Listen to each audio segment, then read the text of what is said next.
എല്ലാവർക്കും ഓങ്കാരം ചാനലിലേക്ക് സ്വാഗതം. നാളെ വെള്ളിയാഴ്ച വസന്തപഞ്ചമി ദിനം. വസന്തപഞ്ചമിയുടെ പ്രാധാന്യവും അത് ആഘോഷിക്കേണ്ടതും എങ്ങനെയാണെന്ന് നമുക്കൊന്ന് മനസ്സിലാക്കിയാലോ. നാളെ സരസ്വതി ദേവിയുടെ ജന്മദിനമാണ്.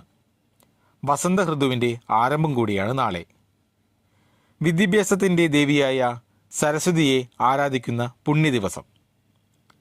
പുതിയ പുസ്തകങ്ങൾ, സംഗീതം, നൃത്തം, കലകൾ എന്നിവ ആരംഭിക്കുന്ന ദിവസം. നാളെ രാവിലെ കുളിച്ച് തൊട്ടടുത്തുള്ള ക്ഷേത്രങ്ങളിൽ പോയി ദേവിയെ ആരാധിക്കുന്നത് വളരെയധികം പുണ്യമാണ്. അതുപോലെ സരസ്വതി ദേവിയുടെ മന്ത്രം ചൊല്ലുന്നതും വളരെ പുണ്യകരമാണ്. എല്ലാവരും മറക്കാതെ നാളെ വസന്തപഞ്ചമി ദിനം ആചരിക്കുക.